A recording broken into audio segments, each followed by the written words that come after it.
बिस्मिल्लाहिर्रहमानिर्रहीम। अस्सलाम वालेकुम नाज़रीन, प्रोग्राम खबर की खबर के साथ मैं हूं आपका मेज़बान डॉक्टर बुलंद इकबाल। नाज़रीन, आज प्रोग्राम में सबसे पहले बात करेंगे बारिश से मुतासरा जो कराची है उसके हवाले से। कराची, हैदराबाद और सिंध के दीगर इलाकों में शदीद बारिशें देखी गई हैं।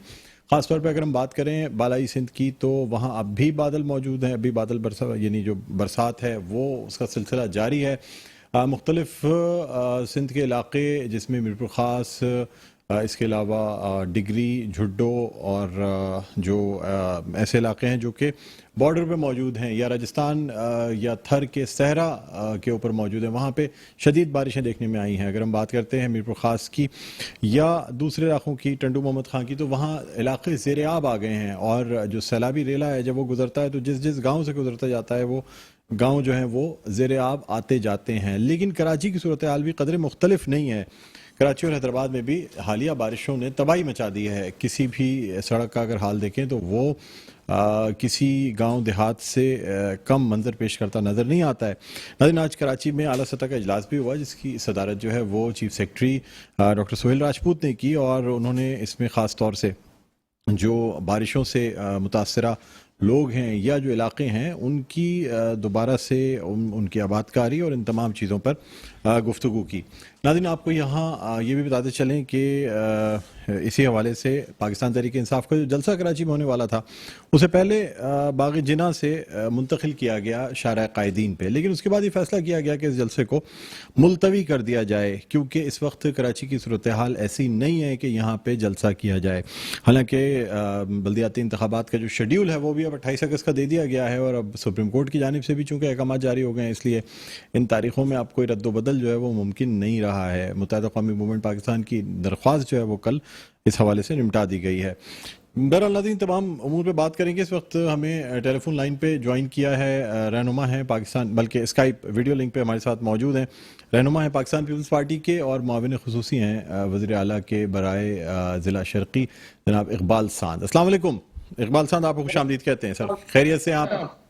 जी अल्हम्दुलिल्लाह। जी इकबाल खान साहब, कराची की सूरत हाल आपके सामने होगी। आप माशाल्लाह जो डिस्ट्रिक्ट ईस्ट है इसके मैटर्स के हवाले से मुआविन खुसूसी भी हैं, और चूँकि आप ऑन ग्राउंड मौजूद होते हैं तो ईस्ट की जो सूरत हाल है, मैं चाहे यूनिवर्सिटी रोड की बात करूँ, गुलशन इकबाल के दीगर इलाकों की बात करूँ, बहादुराबाद की बात करूँ, तमाम चीज़ें आपके सामने हैं। सर, क्या कहते हैं, मतलब ये क्या पिछली लोकल गवर्नमेंट की वजह से है या अब सिंध हुकूमत तो सारी चीज़ें खुद भी करती रही है लेकिन सर पूरी सड़कें बारिशों में बह गई हैं, क्या कहेंगे इस हवाले से? अस्सलाम वालेकुम डॉक्टर साहब। जी वालेकुम अस्सलाम। वालों को सबको सलाम। जी। बात ये है डॉक्टर साहब उनके बहुत अच्छी है। अगर मैं ये कहूँ तो ये भी कोई सच बात नहीं होगी, यकीनन बेहतरी की गुंजाइश हमेशा रहती है। मैं समझता हूँ कि पाकिस्तान की तारीख में सभी बारिशें, कम से कम मैंने तो अपने होशो हवास में कभी नहीं देखी, तो इतनी मुसलसल बारिशें पूरे पाकिस्तान में हुई हैं जिसकी तबाहकारियां पूरे पाकिस्तान में हैं। और अगर स्पेशली हम कराची की बात करें तो नो डाउट इंफ्रास्ट्रक्चर है कराची का बहुत हद तक मुतासर हुआ है, बहुत जो है टूट का शिकार हुई है, जिसपे सूबाई हुकूमत ने भी पैकेज जो है वो ज़ाहिर है मानसून के सिलसिला जैसे ही थमेगा इन बारिशों में सड़कों की तामीर नहीं हो सकती, अगर आप करेंगे तो वो भी ज़ाया होगा। तो ये जैसे ही सिलसिला को थमता है तो हुकूमत सिंध ने एक स्पेशल पैकेज का भी ऐलान किया है। फेडरल ने भी कराची के लिए एक पैकेज का ऐलान किया है। मैं समझता हूँ जो कराची की टूटी फूटी सड़कें जो इस वक्त इन बारिशों से मुतासर हुई उस पर यकीनन काम शुरू होगा और बहुत जल्द ये जो है ये तकलीफ जो है वो दूर कर दी जाए। एक मैं समझता हूँ कि हम सबको ये समझ लेना चाहिए जो हालिया बारिशें 1.5 माह से जारी है पूरे पाकिस्तान में, स्पेशली शहर कराची की अगर हम बात करें तो पहले आपको याद होगा शहर कराची में 2 घंटे का एक अच्छा बारिश का स्पेल अगर हो जाता था तो बहुत मेन फैसल हो, यूनिवर्सिटी रोड हो, बहुत सारी शहीद मिल्लत रोड हो, बहुत जो है वो 2-2 दिन तक खुली नहीं जाती थी। लेकिन अब अल्हम्दुलिल्लाह ऐसा नहीं होता, ड्रेनेज निजाम पहले से बहुत बेहतर हुआ है, निकासी आपका निजाम बहुत बेहतर हुआ है और शहर जो है जितनी भी बारिश हो 1-2 घंटे में शहर जो है फिर अपने आप से रवा दवा होता है। जहां तक सड़कों की टूट फूट का शिकार है, मैं एग्री करूंगा आपकी बात से, इसको हो रहा नहीं है। कराची की बहुत सारी सड़कें इस वक्त टूट फूट का शिकार हुई हैं और हुकूमत सिंध और वजीर आला सिंध पीपल्स पार्टी की क़यादत और तमाम वज़रा इसको सीरियस अंदाज में लेते हैं। और आपने देखा होगा डॉक्टर साहब, और इस बात को आप एग्री करेंगे कि बारिशें तो पूरे पाकिस्तान में हुई हैं, लेकिन जिस तरह हुकूमत सिंध ने जिम्मेदारी के साथ वजीर आला सिंध ने, वजीर आला कैबिनेट सिंध हुकूमत की कैबिनेट के तमाम मेंबरान ने, मामून खुसूसी ने और पाकिस्तान पीपल्स पार्टी ने के वर्कर्स ने जिस तरह शहर कराची में अपने होने का एहसास दिलाया है, सड़कों पर काम करते हुए नजर आए हैं, पब्लिक के दरमियान नजर आए, मसाइल को हल करने की कोशिश करते रहे, मैं समझता हूँ पूरे पाकिस्तान और किसी पॉलिटिकल पार्टी की क़यादत इस तरह जिम्मेदारी के साथ अपने शहरों को, अपने इलाकों को उसके जो है मसाइल को हल करने के लिए सड़कों पर नजर नहीं आई। तो ये क्रेडिट तो आपको देना पड़ेगा पीपल्स के अहदेदारों को, वज़रा को, चीफ मिनिस्टर को, मेंबरान को, कि उन्होंने बड़े ऐसे तरीके से जिनकी जिम्मेदारी उनको हुकूमत तरीके से निभाने की कोशिश की है। लेकिन फिर मैं कहूंगा गुंजाइश हमेशा रहती है, हमें कोशिशें करते रहनी चाहिए। लेकिन अगर ये कहता है जनाब पूरा ही कोई तबाह हो गया है, तो मैं समझता हूँ कि इंतहाई गलत बात होगी। यकीनन बहुत सारे इलाके मुतासिर हुए हैं और उसके हल के लिए हुकूमत सिंध कोशिशें भी कर रही है। तो जैसे ये सिलसिला थमेगा आपको होती हुई नजर भी आएंगी इंशाल्लाह। ठीक। अच्छा इकबाल साहब मुझे बताइएगा सर कि ये आप समझते नहीं है बारिशें थोड़ी गलत मौके पे हो गई? बल्दियाती इंतखाबात का दूसरा मरहला जो है वो सिंध के शहरी इलाकों में होने जा रहा है और यानी जमात इस्लामी ख़ास तौर से बड़ी तनकीद का निशाना बना रही है, पाकिस्तान पीपल्स पार्टी को भी, मुत्तहदा कौमी मूवमेंट को भी, फिर पाकिस्तान तहरीक इंसाफ दूसरी तरफ वो भी तनकीद का निशाना बना रहे हैं कि जी पाकिस्तान पीपल्स पार्टी के पास गुज़िश्ता 30 साल से ज़्यादा अरसा हो गया सिंध की हुकूमत है, तमाम चीज़ें उनके इख्तियारात में थी, मुत्तहदा कौमी मूवमेंट के पास थी, ये दोनों मिल के हुकूमत कर रहे हैं, कराची की हालत नहीं बदल रहे हैं। सर आप नहीं समझते कि इस वक्त बारिशों से ये जो सूरत हाल है इससे आपको नुकसान पहुँचेगा बल्दियाती इंतखाबात में?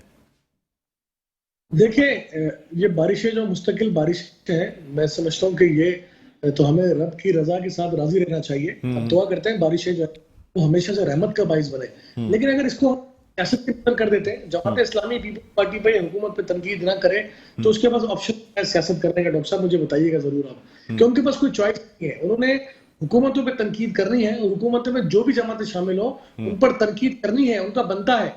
चलिए ठीक है, वो इलेक्शन में जा रहे हैं, इलेक्शन में आपका अपोनेंट कोई ना कोई होता है, हुकूमत का अपोनेंट अपोजिशन होती है और अपोजिशन का अपोनेंट जो है हुकूमत के अरकान होते हैं।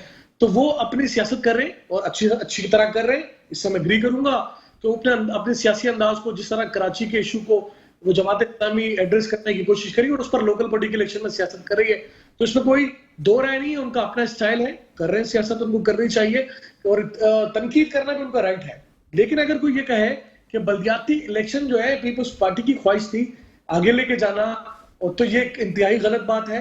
तमाम सियासी जमातें, जिसमें जमात इस्लामी बशमूल तहरीक इंसाफ, मुत्तहदा कौमी मूवमेंट, इनकी गुजारिशात सिफारिशात थी कि जनाब इलेक्शन को की तारीख को आगे बढ़ाया जाए और मौका दिया जाए दीगर सियासी जमातों को भी तैयारी करने का। लेकिन अल्लाह का करना था, जब इलेक्शन कमीशन ने बारिश की जो पेशन गोइयां थी उसको मद्देनजर रखते हुए इलेक्शन जो है वो उसकी तारीख को आगे बढ़ाया, तो आपने देखा होगा कि तमाम तोपों के रुख जो है वो पाकिस्तान पीपल्स पार्टी और हुकूमत सिंध की जानिब आ गए और कहा कि जी ड्रामा है। लेकिन ड्रामा तो है वो अल्लाह ताला की तरफ से हकीकत बन गया। और आपने देखा पूरे शहर में इलेक्शन के दिनों में जो डिसाइड हुई थी 24 जुलाई, वो बारिशों का सिलसिला तक, और मैं समझता हूँ कि अगर 24 जुलाई का इलेक्शन होता तो यकीनन वो इलेक्शन हो नहीं पाता प्रॉपर अंदाज में। और अभी भी मेरी अल्लाह ताला से दुआ है कि 28 तारीख को जो होने वाला इलेक्शन है वो प्रॉपर अंदाज में हो जाए। जमात इस्लामी की एप्लीकेशन है, तहरीक इंसाफ के रिकमेंडेशंस मौजूद है, इलेक्शन को आगे बढ़ाया जाए। लेकिन इसमें पीपल्स पार्टी का मैं समझता हूँ कोई किरदार नहीं था।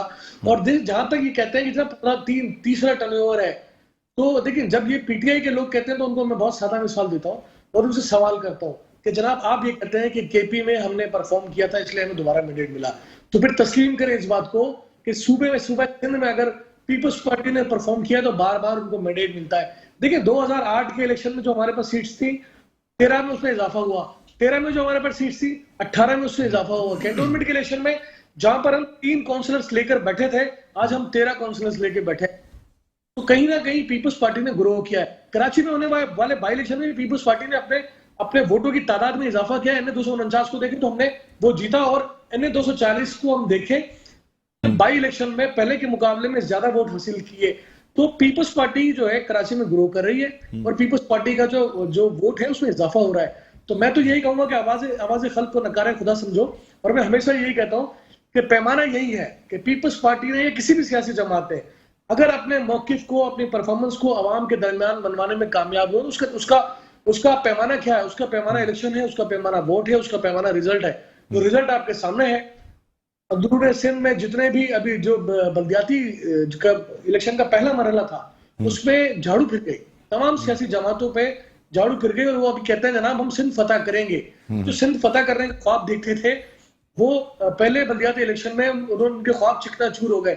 अब खास साहब कहते हैं मैं सिंध आऊंगा। अच्छा कि आज अच्छा इकबाल साहब मुझे बताइएगा कि क्या मुत्तहिदा कौमी मूवमेंट पाकिस्तान ने आपसे कम से जी मुझे बताइएगा कि क्या कैसे इकबाल साहब मेरी बात सुन लें, क्या मुत्तहिदा कौमी मूवमेंट पाकिस्तान ने आपसे मशीनरी मांगी थी पानी निकालने के लिए, सफाई करने के लिए, और सिंध हुकूमत की जानिब से इनकार कर दिया गया है? क्या ये बात दुरुस्त है? कल मेरी मोहित अनवर साहब से भी बात हुई, उन्होंने इस बात की तस्दीक की कि बिल्कुल हमने मांगी मशीनरी और सिंध हुकूमत ने हमें मशीनरी देने से इनकार कर दिया। आपकी इत्तेहादी जमात है सर, अगर वो कुछ काम करना चाह रहे हैं तो आप उनको मशीनरी दे देते।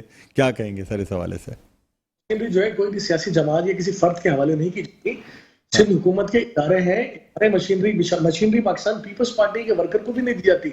ना उन मशीनों में हम अपने झंडे लगाते हैं, क्योंकि वो सरकारी अमलाक होते हैं। सरकारी अमलाक जो है, सरकारी मशीनरी सरकार डिपार्टमेंट ही उसको यूज करता है ना। अगर मैं कहूँ डॉक्टर साहब आप कहें मुझे चाहिए, आप अगर अपने कोई कंप्लेन करवाते हैं तो उस कंप्लेन पे इंप्लीमेंट तो जरूर हो जाएगा जनाब, ठीक है मशीनरी भेज दी गई वहां पे। अगर मैं कहूँ कि जनाब सूबे में हुकूमत किसी सियासी जमात की और मैं उससे कहूँ कि जनाब मुझे मशीनरी प्रोवाइड कर दी जाए, आप निशानदेही जहां जहां एमपीएम के दोस्तों ने निशानदेही की है वहां पर जो है वो जो शिकायत को दूर किया गया है। और आपने देखा होगा कि मैंने कुछ अर्से पहले शहर कराची का दौरा किया था, अपने जिले शर्की का दौरा किया था। जिला शर्की में जहां जहां बारिश के थमने के बाद सीवरेज के मिसाइल पैदा हुए थे, वहां बहुत बड़ी तादाद में नालों से बोरियों का निकलने का जो सिलसिला है वो भी सारी दुनिया ने देखा। आपने भी देखा होगा कि ये सिलसिला भी शहर के साथ शुरू हो जाता है। मैं समझता हूँ कि जब वो शहर के दुश्मन है, खुदा के लिए वो जो भी हो, वो सियासी हो या गैर सियासी हो, सर कौन ये आपका क्या कहना है? चलें पहले तो मुत्तहिदा कौमी मूवमेंट अपोजिशन में थी तो इल्जाम लगाया जा सकता था, अब क्या समझते हैं सर ये बोरियां कौन डालता है नाले में? देखिए मैं अगर जाती तौर पे कहूं कि मैंने किसी को रेड हैंड पकड़ा है तो ये बात गलत होगी। नहीं सर, शक और शुबहात की बुनियाद पे भी तो इल्जाम लगाए जाते हैं ना। देखिए मैं समझता हूं कि बोरियों का इस्तेमाल वही करेगा जो सिंध हुकूमत को बदनाम करना चाहता है, जो पाकिस्तान पीपल्स पार्टी को बदनाम करना चाहता है, जो शहर को तबाह करके अपने पॉलिटिकल माइलेज को हासिल करना चाहता है। हुकूमत तो कभी भी ये काम नहीं कर सकती ना, और हुकूमत में जो लोग वो भी ये काम नहीं कर सकते। जिसको भी यहाँ से पॉलिटिकल एडवांटेज मिलेगा इन सारी हरकतों से, मैं समझता हूँ वही लोग इसका पार्ट हो सकते हैं। बाकी तो किसी की ऐसी हरकत नहीं होती कि जो अपने घर का गड़ा खोदे, अपने घर को जो है बदनुमा बनाए, अपने घर में जो है सीवरेज को तबाह कर दे। तो कोई भी जिम्मेदार सियासी पार्टी ये काम नहीं कर सकती। यकीनन पॉलिटिकल माइलेज लेने के लिए कुछ लोगों ने हो सकता है ये किया हो सकता है कोई साजिशी अनास्कर भी हो सकता है कराची दुश्मन लोग भी हो, कोई भी हो सकता है। लेकिन मैं किसी को यहाँ पर इल्जाम तराशी करने के लिए बिल्कुल इस पर यकीन नहीं रखता। ठीक। अच्छा सर, सिंध की जो हालत है वो भी आपके सामने है। सिंध हुकूमत का ये भी फर्ज है कि वो इलाकों में जो है दौरे भी किए जाएं, लोगों को रिलीफ भी प्रोवाइड किया जाए। उसके लिए क्या किया जाएगा सर?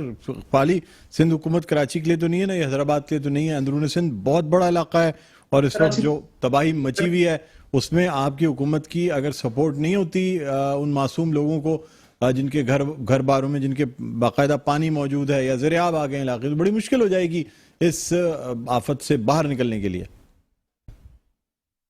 नहीं कोई दो राय नहीं है। देखिए अगर हुकूमत इन गरीब लोगों की मदद नहीं करेगी तो यकीनन उनको मुश्किलात होंगी। जहां तक आप डॉक्टर साहब देखें सुबह सिंध की बात करते हैं तो मैं समझता हूँ इस वक्त पूरा पाकिस्तान इस क्राइसिस से गुजरा है, पूरा पाकिस्तान सैलाब की जद में है। और जहां जहां भी खुसूसन बलोचिस्तान के लोगों के साथ मैं इज़हार हमदर्दी भी करूंगा और हुकूमत सिंध से भी गुजारिश करूंगा कि बलूचिस्तान की आवाम की भी जो है सूबाई हुकूमत, सूबाई सिंध की हुकूमत भी जो है वो मदद फराहम करने में फ्रंट फुट पर आए। और जहां तक सिंध में सैलाबी सूरत हाल के सिंध के तमाम पार्टी ओहदेदार, तमाम गुजरा, तमाम हल्के वो एमपीए जो अपने अपने हल्के से मुंतखब हुए, उनको पाकिस्तान पीपल्स पार्टी की क़यादत की जानिब से पाबंद किया गया है कि वो अपने हल्के में रहें, अपनी आवाम के साथ रहें, उनके मसाइल को हल करने के लिए हुकूमत सिंध जो है वो अपने जितनी भी ताकत है उसको इस्तेमाल करे।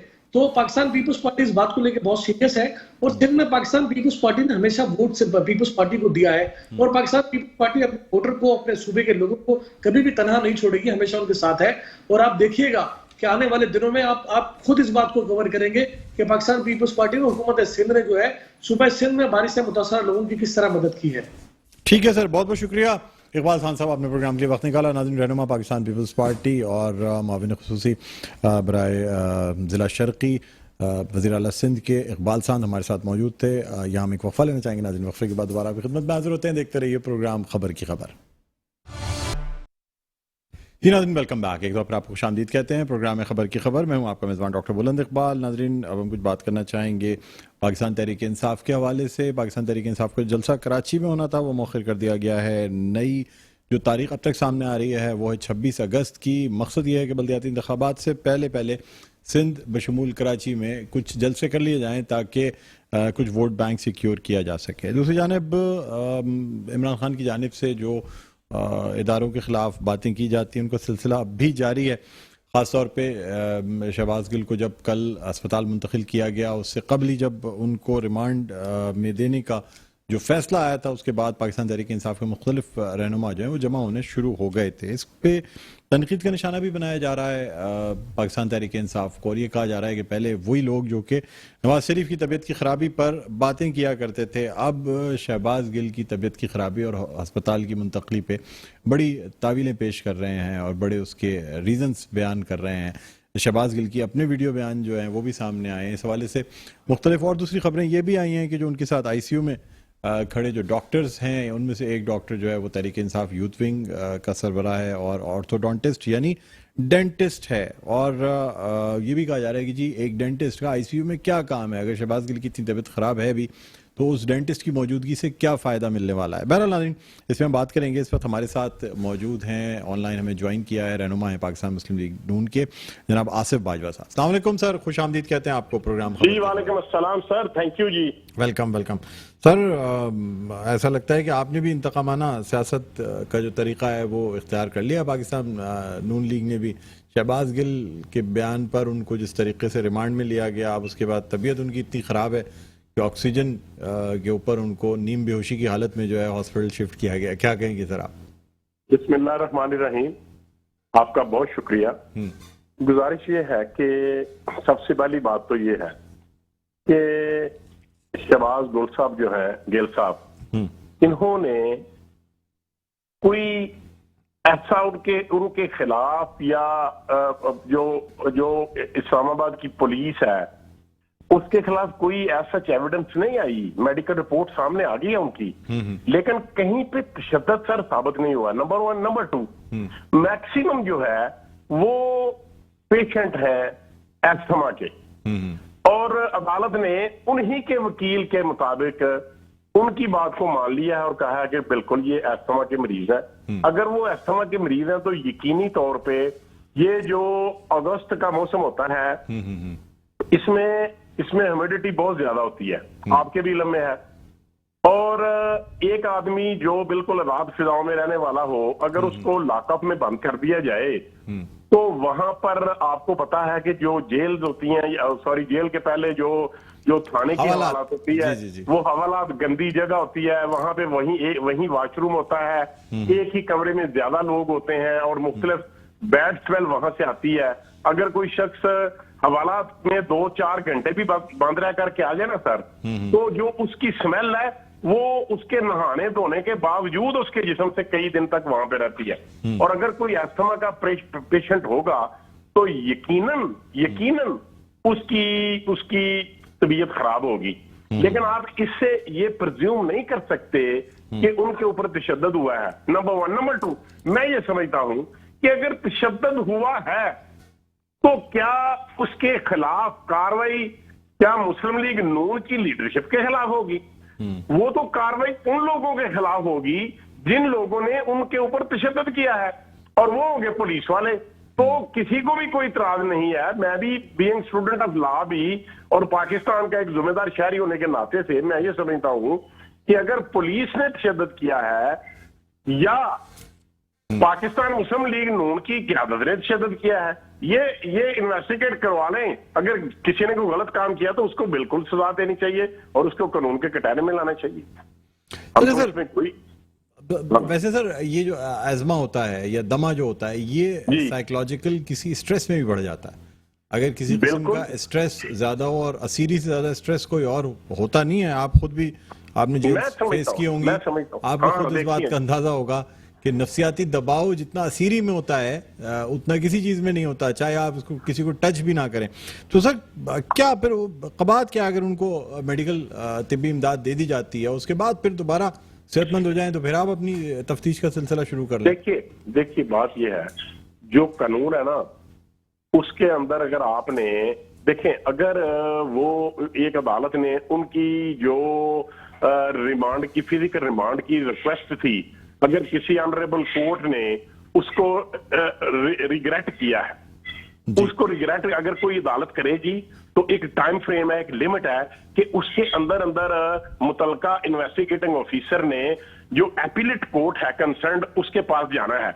अगर वो अदालत मुतलका एपीलेट कोर्ट में विद इन ड्यू टाइम नहीं जाएगी ना सर, तो उसके बाद वो वहां पे जा नहीं सकती। हाँ, अगर अदालत ये कह दे कि भाई अभी वो बीमार हैं, अभी आप उनको ना लें, अगर आपके पास एविडेंस है तो आप वो एविडेंस हमें दे दें, हम आपको लॉ करते हैं कि हम इसको रिमांड पे दे देंगे, या प्रॉपर टाइम पे जब वो सेहतयाब हो जाएंगे तो आप इनसे इन्वेस्टिगेट कर लें। लेकिन सर अगर मुतलका तफ्तीशी ऑफिसर जो है वो विद इन ड्यू टाइम अगर एपीलेट कोर्ट में नहीं जाएगा, अगर वो उसने जो उसकी इन्वेस्टिगेशन है, फिजिकल रिमांड देखें सीआरपीसी में इस सेक्शन के तहत 14 डेज का फिजिकल रिमांड हो सकता है। हमने तो 90 दिन का फिजिकल रिमांड काटा है, ठीक है सर। और कभी किसी को हमने ये नहीं कहा कि हमारा रिमांड ना दिया जाए। शाह खान बासी साहब थे, वो पेश होते थे तो अदालत से कहते थे सर ये कितने दिन का रिमांड मांग रहे हैं जी, उन्होंने कहा जी ये 14 दिन का मांग रहे हैं। उन्होंने कहा ठीक है जी, इनको 14 दिन का दे दें। इसके बाद उन्होंने कहा जी अगली नेक्स्ट डेट पे उन्होंने कहा जी ये 30 दिन का मांग रहे हैं। सर क्या ये बात दुरुस्त है कि कोशिश ये की जा रही है कि किस तरह वो इमरान खान का नाम ले लें ताकि फिर उसकी इयानत पे इमरान खान को भी जो है वो गिरफ्तार किया जा सके? नहीं सर, नहीं, क्योंकि मैं एक वकील हूं, being student of law sir, मैं अर्ज करता हूं जो स्टेटमेंट होती है ना सर, एक जो अक्यूज्ड होता है, मेरी बात जरा गौर से सुन लें, उसकी जो स्टेटमेंट होती है ना, in the eyes of law it has no value, number 1। Number 2, जो अक्यूज्ड की स्टेटमेंट होती है उसके ऊपर उसके साइन कराना कोई जरूरी नहीं है। अगर सर वो 164 की जो स्टेटमेंट होती है जो मजिस्ट्रेट के सामने होती है उसकी तो वैल्यू है सर। मैं सर अर्ज करता हूं, मैं सर अभी तक तो किसी ने ये नहीं, लेकिन पुलिस के सामने जो नहीं सर, मेरी बात तो सुनो सर, लेट मी कंप्लीट जी। अगर पुलिस वाले अब खुद लिख लें कि जी शहबाज गिल ने ये कहा है कि ये सारी स्टोरी जो है, ये सारा स्क्रिप्ट जो है ना, मैंने on the advice of chairman Imran Khan Niazi साहब की वजह से किया है, वो अब खुद लिख सकते हैं सर। उसकी कोई हैसियत नहीं होती, लेकिन मजिस्ट्रेट के सामने जो बयान दिया जाता है उसकी हैसियत होती है सर। मैं पुलिस का इस वक्त उनको डिफेंड नहीं कर रहा सर, मैं तो पार्टी को डिफेंड कर रहा हूं। और बीइंग स्टूडेंट ऑफ लॉ मैं आपको सीआरपीसी पाकिस्तान क्रिमिनल प्रोसीजर के तहत बात कर रहा हूं सर। अभी तक कभी ऐसा नहीं हुआ कि 161 के बाद अगर कोई मुल्ज़म हो तो पुलिस वाले उसको कहेंगे नहीं भाई हम तुम्हारी 164 की स्टेटमेंट लिख रहे हैं। ऐसा नहीं होता सर, उसका एक अलहदा से एक चैप्टर है, एक तरीकाकार है, उसके तहत 164 की स्टेटमेंट होती है। अगर देखे ना, अगर कोई आदमी, मेरी बात सर जरा गौर से सुन लें, अगर पुलिस कहती है जी इन्होंने इमरान खान का नाम लिया है, तो इमरान खान का नाम लेके झूठे तौर पे वो चले जाते हैं एक फाजिल मजिस्ट्रेट साहब के पास, इलाका मजिस्ट्रेट के पास या किसी भी मजिस्ट्रेट के पास, तो वहां पर शहबाज गिल साहब जो है, वहां पर जो 164 की स्टेटमेंट है उसमें ला ये कहता है कि वो अकेला शख्स अंदर पेश होगा और कोई नहीं पेश होगा, तो वो जाके अंदर कहेगा कि नहीं जी मैं तो इमरान खान का नाम नहीं ले रहा, तो फिर तो पुलिस का केस ही खराब हो गया। इसलिए आपको किसी ने ये गलत सबक पढ़ाया है कि जी वो 164 की स्टेटमेंट लेना चाहते हैं। 164 की स्टेटमेंट विलिंग होती है, अगर अनविलिंग होगी तो वो इन्वेस्टिगेटिंग ऑफिसर के खिलाफ जा सकती है। बिल्कुल वही मैं कह रहा हूं सर कि वो असल तो उसकी अहमियत होती है, लेकिन अगर वहाँ अकेले ली जाती है, किसी किस्म का दबाव नहीं बर्दाश्त किया था। आप माइंड ना कीजिएगा, मैं आपकी बात से एंटी बोल रहा हूँ। मैं तो स्टूडेंट ऑफ लॉ हूँ, इसलिए मैंने भी थोड़ा ABC मुझे भी आती है। सर हम आपके स्टूडेंट हैं, आप ही से सीखते हैं चीजें, आप जैसे लोगों से। नहीं अच्छा, नहीं, हम आपसे सीखते हैं सर, आप बड़े आपसे सीखते हैं सर, हम तो अच्छा आसिफ बाजवा साहब, मुझे सर ये बताइएगा कि क्या पेट्रोल की प्राइसिंग में नून लीग की क़यादत में आपस में कुछ इख्तलाफात मौजूद हैं? मरीम नवाज जो है वो चाहती हैं कि पेट्रोल की कीमत ना बढ़ाई जाए, मिफ्ता इस्माइल साहब बढ़ा देते हैं, कभी बिजली के बिलों में टैक्स लगा देते हैं, उसे वापस लेना पड़ता है, एक ट्वीट की बेस पे उनको वापस लेना पड़ जाता है, कहीं उनको इंटरनल मीटिंग में झाड़ भी पड़ रही है, यानी आपस में बड़ा मतलब इस पे इख्तलाफात हैं। नून लीग की हुकूमत ये नहीं चाहती कि अवाम पर बोझ डाला जाए। 128 130 रुपए का पेट्रोल इस वक्त पड़ रहा है, और जो कि 200 कितने रुपए में जो है वो फरोख्त किया जा रहा है। क्या नहीं नहीं नहीं नहीं नहीं नहीं, मैं आपको बात बताता हूँ। एक तो ये आपकी अभी तक पोर इंफॉर्मेशन है कि 120 रुपए पड़ रहा है। वो एक बात ये है कि जब हजरत अल्लामा जलीलुल कदर जो हमारे साबिक प्राइम मिनिस्टर है ना जी, जिन्होंने ओथ लिया था कि मैं ये हलफ देता हूं कि जाती मुफाद की बजाय मुल्क के, स्टेट के, रियासत के मुफाद को तरजीह दूंगा, उन्होंने अपने ओथ की खिलाफ वर्जी की। और जो कंट्रैक्ट, जो MOUs इन्होंने साइन किए थे IMF के साथ, उसकी खिलाफ वर्जी करके 10 रुपए पेट्रोल की कीमत भी कम कर दी और डॉलर को भी उससे नीचे ले गए। और इसी बदनीति और उनकी बदबयानती की वजह से आपने देखा कि कौम को उसके नताइज भुगतना पड़े। और इसी वजह से जो IMF थी वो रिलक्टेंट थी कि हम आपके साथ MOU साइन नहीं करेंगे, क्योंकि आपके साबिक प्राइम मिनिस्टर का ये लेवल है। तो वो कि जो उन्होंने कॉन्ट्रैक्ट किया था, जो MOU साइन किए थे, उसको उन्होंने ओबे नहीं किया। इस वजह से पाकिस्तान मुस्लिम लीग नून की चूंकि ये एक जमहूरी पार्टी है, तमाम फैसले जो हैं उसमें जब फैसले होते हैं तो उसमें इख्तलाफ राय होता है। जो इख्तलाफ है वो उन्होंने कहा कि आप इतना ना बढ़ाएं रेट। उन्होंने कहा कि हम इसे अगर कम बढ़ाएंगे या हम इसका रेट नहीं इतना बढ़ाएंगे तो IMF के साथ जो एक्सपेक्टेड कॉन्ट्रैक्ट या MOU साइन होने जा रहा है वो नहीं होगा। और जो जिस तरीके से 250 रुपए 50 रुपए 40 रुपए से 210-12 रुपए पे डॉलर आ गया है, फिर वो बढ़ जाएगा। इस वजह से मजबूरी है कि हमें ये लेवी लगाना पड़ी है। और आप देखेंगे कि जिस तरीके से जो अब नई प्राइसेस आ रही हैं जो नीचे की तरफ जा रही हैं, इंशाल्लाह 31 अगस्त को इंशाल्लाह आवाम को रिलीफ देगी, यही गवर्नमेंट देगी। अच्छा, तो सर मुझे ये भी बता दीजिएगा कि अब टैक्स नेट का जो दायरा कार है वो बढ़ाने के बजाय इन चीज़ों की कीमत बढ़ा देना, अशिया खुरोनोश या बिजली के बिल पे टैक्स लगा देना, सर क्या ये तरीक़ाकार दुरुस्त है? इसके कि बड़े बड़े इंडस्ट्रियलिस्ट, बड़े बड़े सरमायादार जो हैं उनसे टैक्स कलेक्ट करने के बजाय हर हुकूमत आती है वो आम लोगों के ऊपर सोचती है मोबाइल के बिलों में कार्ड्स में टैक्स लगा के पैसे निकाल लो, पेट्रोल की कीमतें बढ़ा के पैसे निकाल लो, बिजली के बिल में टैक्स बढ़ा के पैसे निकाल लो। सर लोड टैक्स पे जितना एक आम आदमी मुतवस्सित तबके से ताल्लुक रखने वाला जितना टैक्स पे करता है, सरमायादार और इंडस्ट्रियलिस्ट तो बच जाते हैं टैक्स पे करने से। वो तो अपनी इनकम कम शो करके और उसके बाद सारा टैक्स रिबेट ले लेते हैं। देखिए ये बात ये है कि आजकल जो पाकिस्तान में रिबेट का रवाज है ना वो खत्म हो चुका है।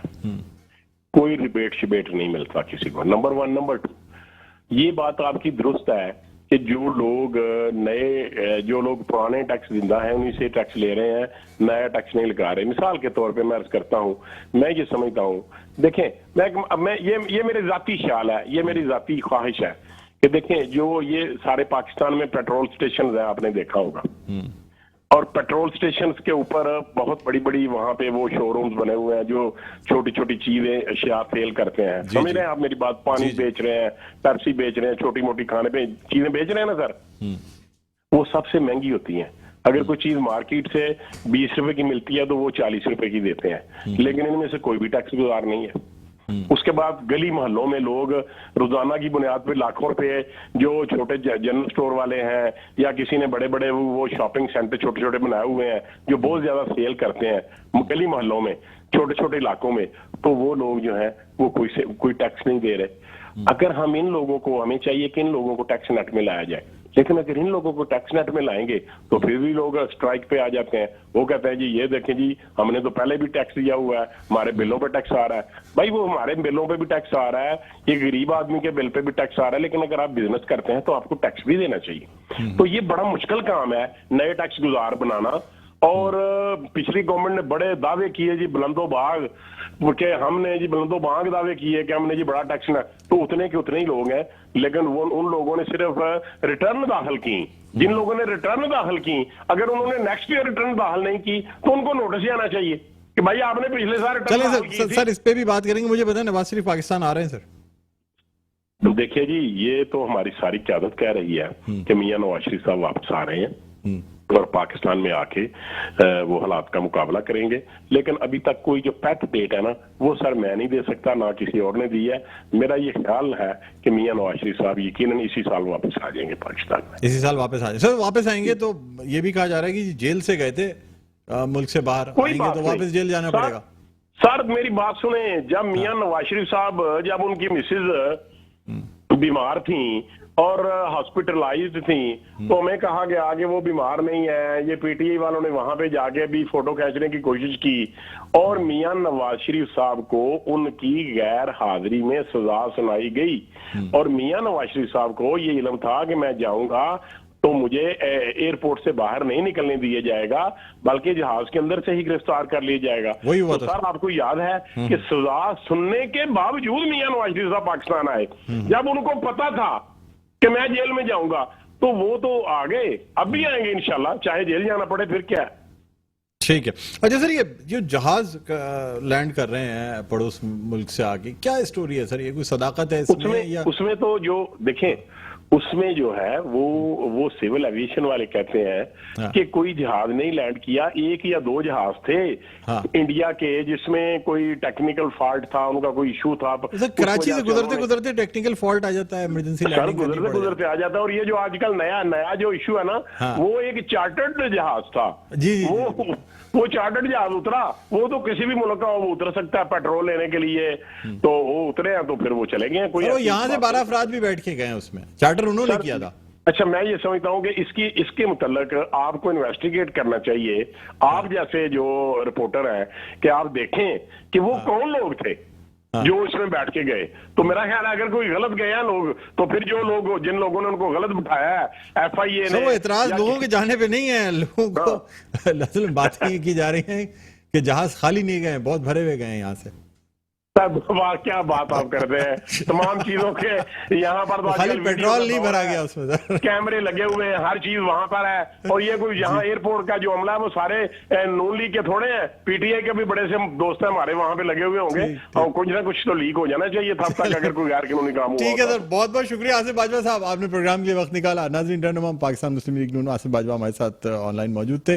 प्रोग्राम का वक्त अपने इख्तिताम पर पहुंचता है, मुझे बुलंद इकबाल को इजाजत दीजिए, अपना बहुत ख्याल रखिएगा, अल्लाह हाफ़िज़।